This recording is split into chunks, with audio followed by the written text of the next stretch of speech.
All right, time for a new little fun game to add to the channel.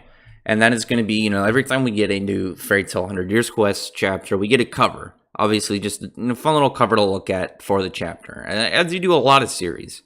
But sometimes when you get chapter covers, you'll get foreshadowing. You get something that the author, plays very coyly, puts that in there to see if anybody later catches it or kind of looks at something and goes, I wonder if that means something.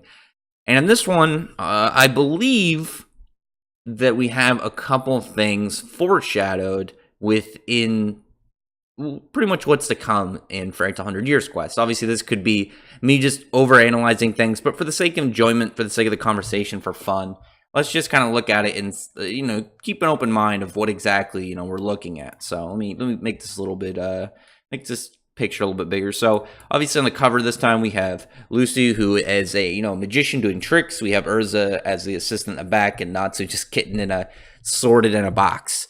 But out of those, Lucy has several cards in the air, and out of the four of them that are visible, we have the Ace of Diamonds, the Two of Hearts, a Joker, and the King of Clubs. Now, there's that Spades. Either way, not Spades, but wait, is it? No, it's King of Clubs. But anyway, not important. What could those mean? So the one that I think is really interesting is, so if you've watched any of my other videos regarding the topic of Natsu potentially having his Aetherius powers still, obviously if you want to go check that out to my channel.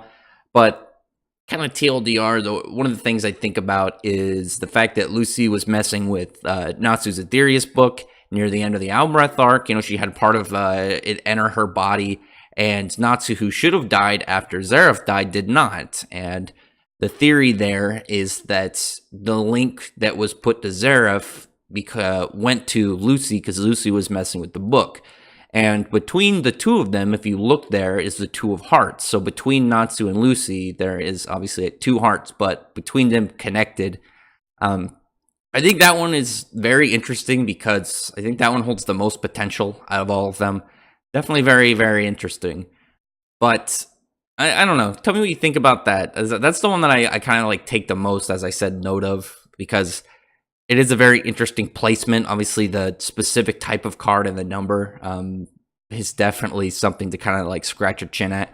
And then looking from over further on the left, I don't know why I didn't start from left to right, we have the Ace of Diamonds. So in the chapter, once we meet the leader of Diablos, the Diablos guild leader.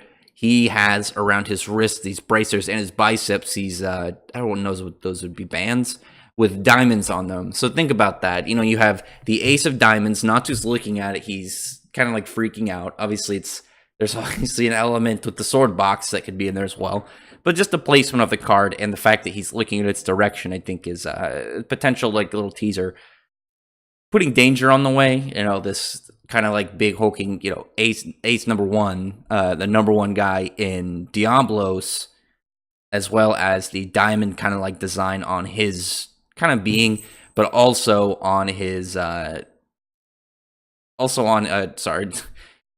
diamond design on both his wrists and his biceps. I got lost in thought there for like a half second because I was looking at the King of Clubs. I think that's King of Clubs. Oh my god. Either way, the King card. One thing that I did think was really interesting is the fact that you have the King kind of like behind Lucy, but very much looking up at her, while at the same time kind of looking a little bit at her butt. And it kind of makes me think in a funny way Natsu, because the way that Natsu both looks after her and kind of like messes with her. Natsu being given the title from Akuma Logi as the Dragon King, even though he kind of rejected it. That one I was a little bit kind of like thinking, a little bit kind of like curious for. I think that one is a little bit of a reach. But the Joker is one that I also think is very interesting because you have it's the only one that's visible but partially concealed, and it's furthest in the back. It's very, very much the furthest in the back. And when you think about it, it's not only that, it's a white card. It's behind this black bit of the hat, as well as it's slightly concealed. And obviously the Joker as a dangerous wild card might represent Toka being, lurking from the back. Obviously the white theme, the fact that it's concealed a little bit by a potential darkness, but really is her display of white of nothing. You know, obviously, again, a little bit potential of a reach. I think that one, though, I think that one is more of an indication than the king one. I think definitely the most one is the 2 hearts. I think like that one is definitely a little bit of a little, you know, wink, wink, nudge, nudge at the audience. No, but it could obviously just be coincidence, all in all. But this is just for the sake of, you know, fun theory, fun chat, and I'd like to hear what everyone else has to say about that. So put it in the comment section below what you think about this. Do you think any of these are legit? Maybe give me your interpretation on some of these cards, if you think they are intentional, or again, do you think that they're just coincidental? Other than that, I really appreciate if you would thumbs up the video, befriend the like button and subscribe button, and check out my other videos, brother. And I appreciate everyone who's already subscribed, and I thank you all for listening. Bye.